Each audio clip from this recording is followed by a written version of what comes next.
লাঞ্চে আজকে খুব একটা ইন্টারেস্টিং জিনিস হয়েছে, একদম বর্ষা স্পেশাল। খিচুড়ি খাওয়ার পর বাঙালিকে চা খেতে হয়, বিরিয়ানি খাওয়ার পর চা খেতে হয়।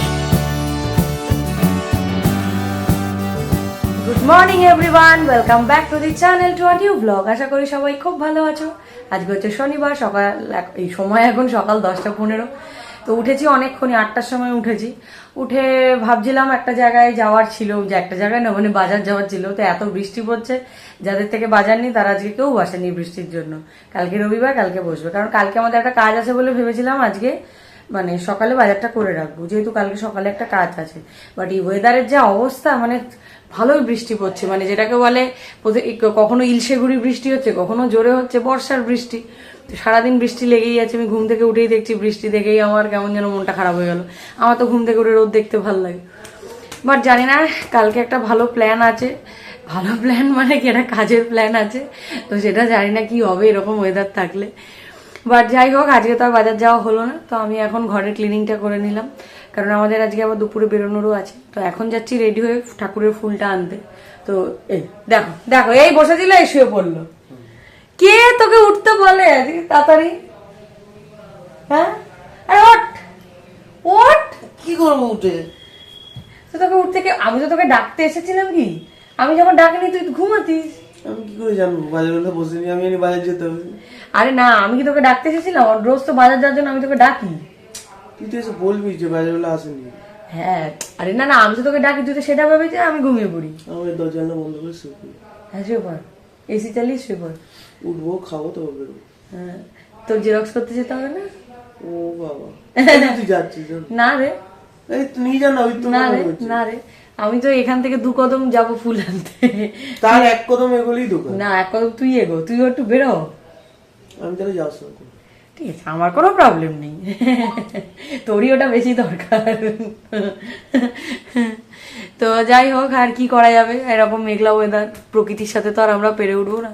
তার মুড বুঝেই আমাদের চলতে হবে, সে যেরকম ভাবে আমাদের রাখবে আর কি।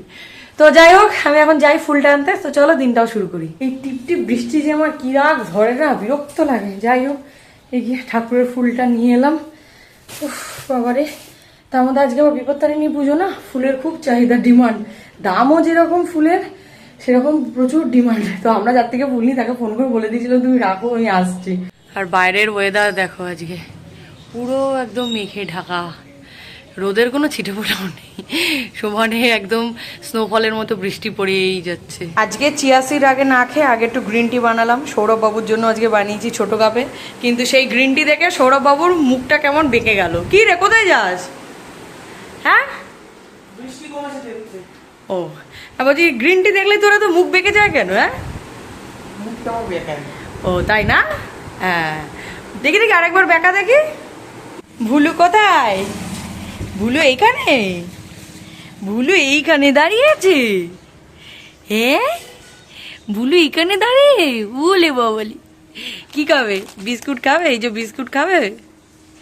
কে ভুলু বিস্কুট খাবে? দাঁড়া দিচ্ছি, দাঁড়া, নাও নে। একটাই তো তোর হবে না, নে আরেকটা। আরেকটা চাই? কিরে আজকে উইকেন্ড, আরেকটা চাই? হ্যাঁ, আজকে তো উইকেন্ড, আরেকটা চাই? হ্যাঁ, এই এই এনে এনে এনে এনে এনে এনে এনে এনে ধর। আর্লি লাঞ্চ করবো বলে একটু ছাতুর ঘোল খেয়ে নিচ্ছি, আর সাথে এই যে চিয়া সিডস ভেজানো জল, এটা দিয়েই ছাতুর ঘোলটা গুলেছি। এই যে চিয়া সিডসগুলো ওপরে ভাসছে, তো ওই জন্য আলাদা করে আজকে আর খেলাম না চিয়া সিডস, এই ছাতুর সাথে মিশিয়ে খেয়ে নিচ্ছি। আরেকজনকে এই কাজটা দিয়েছি, বাদাম ছাড়ানো, তাতেও তার কি কষ্ট। উফ, ব্রেকফাস্টে যাই খাই না কেন, বাট ডেলি 4টে করে আমন্ড খাওয়ার চেষ্টা করি। 1:15 মতো বাজে, স্নান টান করে পুজো দিলাম। এই যে আজকে শনিবার, মানে ওনাদেরকে আজকে মালা পরালাম, মা কালী রয়েছেন, তো এনাদেরকে শনিবার করে মালা পরাই। তো এবার পুজো করলাম, আজকে তাড়াতাড়ি হয়ে গেছে, কারণ বেরোবো এরপরে লাঞ্চ করে রেডি হয়ে তারপর বেরোবো। লাঞ্চে আজকে খুব একটা ইন্টারেস্টিং জিনিস হয়েছে, একদম বর্ষা স্পেশাল, তোমরা গেস করো। বলেছিলাম না বর্ষা স্পেশাল লাঞ্চ হয়েছে আজকে, একদম গরম গরম খিচুড়ি, সাথে আলু ভাজা, পাঁপড় ভাজা আমার খেতে একদম ভালো লাগে না, মাথাও জোর করে অল্প একটু দিয়েছে। তো যাই হোক, কড়া কড়া আলু ভাজা, খিচুড়ি, জাস্ট লাঞ্চটা জমে যাবে। মানে বর্ষার দিনে স্পেশালি কার কার এইসব খিচুড়ি খেতে ভালো লাগে। ইলিশ মাছ ভাজাটা আজকে মিসিং, কারণ আজকে শনিবার, পুরো ভেজ, তাই জন্য আজকে ইলিশ মাছটা হলো না। বাট খিচুড়ি, আলু ভাজা, পাঁপড় ভাজা এগুলো বর্ষার দিনে কার কার খেতে ভালো লাগে একবার বলো। হ্যাঁ, আর কালকেই রথ গেছে, তো আজকে একদম ব্যাপারটা পুরো জমে গেছে। লাঞ্চ করে একদম রেডি। আর খিচুড়ি অল্প খেলেই না, বেশি জল খেলে খালি পেট ভরে। আর আজকে কোইন্সিডেন্টলি আমার জামা, হেলমেট, ইভেন আমার এই যে জুতো সব ম্যাচিং হয়ে গেছে। লোকে আমাকে রাস্তায় পাগল না বলে। মা এসছে আমাদের টাটা করতে, আমাদের সবার আজকে লাঞ্চ হয়ে গেছে তাড়াতাড়ি। তোমাদেরকে তো বলাই হয়নি কোথায় এসেছিলাম, বেরিয়ে তো পড়েছি, বাট এসেছিলাম হচ্ছে বেলভিউতে। একটা কাজ ছিল, সে কাজের জন্যই আসা। সে কাজটা ভালো মতোই মিটেছে। তো এবার ইনি আর চা টেস্টটা পেয়ে গেছে। খিচুড়ি খাওয়ার পর বাঙালিকে চা খেতে হয়, বিরিয়ানি খাওয়ার পর চা খেতে হয়, যাই হোক চা খেতেই হবে। কিছু ঠান্ডা কোল্ড ড্রিঙ্কস এসব কিছু খাবে না। একটা রিলে দেখেছিলাম আমি, বাইরে 40 ডিগ্রি গরম, তার মধ্যে বিরিয়ানি খেয়ে গরম দুধ চা খাচ্ছে। এও তাই, খিচুড়ি খেয়ে এসে লিকার চা খাচ্ছে, চা খেতেই হবে। তো যাই হোক, এবার যাবো আমরা একটু ওই ফ্যাশন ফ্যাক্টরিতে, কারণ মা কয়েকটা জিনিস কিনতে বলেছে, তো সেটাই এখন ওখানে কিনতে যাই। ফ্যাশন ফ্যাক্টরি থেকে জাস্ট দুটো প্যান্ট কেনা হয়েছে, মাই কিনতে বলেছে বললাম না। তো আর কিছু কিনিনি, পুজো তো সামনেই আসছে, আর বেশি বাকি নেই। তো একেবারে পুজোর সময় শপিং করবো, তাই তো? হ্যাঁ, শপিং করুন, সে তো করতেই হবে। না না, তো ঠাকুর পাপ দেবে। আর অল্প করলে করতে হয়, নাহলে দুর্গা ঠাকুর পাপ দেয়। তা দুর্গাপূজার সময় নতুন বস্ত্র পরিধান করে পুজো মণ্ডপে যেতে হয়, তাই না? এত সুন্দর বাংলা বললাম তো হাততালি দেয়। বাঙালি হয়ে বাংলা ভালো বলবি, তাই তো? এতে আমার হাততালি এইবার কেন হাততালি চাইছি। হ্যাঁ, খুব না, বলতে খুব ভালো লাগে। তো যাই হোক, প্রচন্ড খিদে পেয়েছে, তাই চলে এসেছি পিৎজা হাটে। একদম বেলভিউর পাশেই রয়েছে পিৎজা হাট, মানে বেলভিউর সামনে দিকে আবার ঘুরে এসে আবার ওইখানে।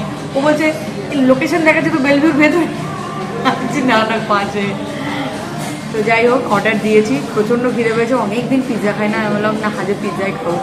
এখানে স্ট্রিট ফুডের দোকান অত ভালো নেই। এক সাইডের মধ্যে কয়েকটা মোমোর দোকান আছে, বাট ওই মোমো না, মানে বাইরের কোটিংটা খুব মোটা হয় বলে আমার খেতে ইচ্ছা করে না। তো ওই জন্য ভাবলাম না, অনেকদিন পিৎজা খাইনি, এবার পিৎজা হাটেই পিৎজা খাই। তো আমাদের অর্ডার চলে এসেছে মোটামুটি। এখানে রয়েছে চিজ ওভারলোডেড গার্লিক ব্রেড, ওফ কি ইয়াম্মি লাগছে দেখে। দেন ফ্রেঞ্চ ফ্রাইজ, এদিকে রয়েছে পেপসি, দুজনের দুটো। বল কেমন লাগছে? পিৎজাটা আসছে, বাট খাওয়া বাবা আমাকে বললেও না, খাওয়া শুরু করে দিচ্ছে, দেখেছো? হ্যাঁ, খেয়ে বল কেমন। হ্যাঁ, খাবো না কেন, তুই তো কোনোদিন আগে পিৎজা হাটে আসিস নি, তো আজকে খেয়ে বল। এই মত কবে এলি? আমার সাথে তো আসিস নি, তুই আমার সাথে তো আসিস নি।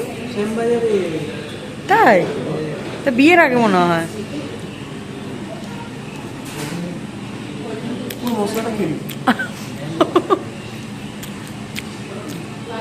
কেমন খেতে? পুরো একদম পেট ভর্তি করে খেয়ে দে, তাই তো? কিরে?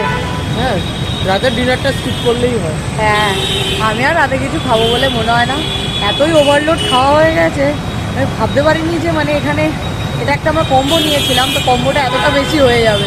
তো যাই হোক, এবার বাড়ির দিকে চললাম। জাস্ট এলাকায় ঢুকলাম, মা ফোন করলো, বাড়িতে কিছু গেস্ট এসেছে, এবার মিষ্টি ফিষ্টি সব নিয়ে আয়। এবার সেই সব নিয়ে আবার যাচ্ছি। যারা এসেছিল বাড়িতে তারা গেল, তাদেরকে আর ব্লগে নেওয়া হয়নি, কারণ তারা খুব একটা কমফোর্টেবল নয়। তো যাই হোক, তো তারা গেল, তারপরে ফ্রেশ ট্রেশ হলাম, সমস্ত কিছু গুছিয়ে টুচিয়ে রাখলাম। তো তারপরে একটু পেটের দিক থেকেও হালকা হলাম। তো এত মানে ওখানে এত পিৎজা, গার্লিক ব্রেড এত খাওয়া হয়ে গেছে, পেট আর নিতে পারেনি আমার। তো লাস্টের দিকে তো পিৎজা খেতেই পাচ্ছিলাম না, এত কষ্ট হচ্ছিল, মানে অনেকটা বড় সাইজের পিৎজা। তো আমাদের স্মল নিলেই হতো, মিডিয়াম সাইজ নিয়ে ফেলেছিলাম। তো যাই হোক, এখন ডিনার তো রাতে কিচ্ছু করিনি, কিচ্ছু না, শুধু জল খেয়েছি আর কার্বোজাইন খেয়েছি, সব গলা দিয়ে উঠে আসছে যেন। অনেক মানে এইসব এক খাবার এখন খাই না, তো না খেয়ে খেয়ে এমন অভ্যাস হয়ে গেছে, মানে বেশি খেতে পারি না। নয়তো আগে এটা আমার কোনো ব্যাপারই ছিল না খাওয়া, মানে অবভিয়াসলি আমি একা নয়, দুজন শেয়ার করে। আজকে আর কেউই খেতে পারছিলাম না লাস্টে। তো যাই হোক, তারপরে ফ্রেশ ট্রেশ হলাম, এখন 11:30 বাজে, ঘুমিয়ে পড়বো। হাঁপাচ্ছি কারণ দৌড়তে দৌড়তে সিঁড়ি দিয়ে ওপরে এসেছি আর কি। তো আমাদের মায়েরও একটু পায়ে ব্যথাটা বেড়েছে, তো ওই জন্য একটুখানি মাকে হট ব্যাগটা গরম করে দিয়ে এলাম। মা একটু শেক দিচ্ছে, পেন কিলার খেয়েছে। তো যাই হোক, কালকে সকালবেলা আমাকে ভোরবেলা উঠতে হবে, একটা খুবই ইম্পর্টেন্ট কাজ আছে, তো সেই জন্য উঠতে হবে মোটামুটি 5টার মধ্যে উঠে পড়তে হবে, মানে একদম বিছানা ছেড়ে উঠে পড়তে হবে 5টার মধ্যে, তো 6টার মধ্যে বেরিয়ে যেতে হবে। তো যাই হোক, তো ওই জন্য এখন আর আজকে বেশি রাত করছি না, এমনিও খুব টায়ার্ড লাগছে, প্রচন্ড ঘুমও পেয়ে গেছে, কথা বলতে আর ভালো লাগছে না। তো যাই হোক, আজকে খুব ভালো কাটলো দিনটা, কারণ যেহেতু আমি অনেকদিন পরে পিৎজা খেলাম। তো যাই হোক, চলো এই ব্লগটা এখানেই এন্ড করে দিচ্ছি। তো কালকের ব্লগটা খুব ইন্টারেস্টিং হতে চলেছে। তো যদি এই ব্লগটা অবধি দেখে থাকেন, কিছু ভালো লেগে থাকে, then please do like, share and subscribe to our channel, that is life of Sayani. তোমাদের সাথে দেখা হচ্ছে খুব তাড়াতাড়ি আবার নেক্সট ব্লগে। ততক্ষণের জন্য tata, good night, stay happy, stay healthy, stay with us, love you all.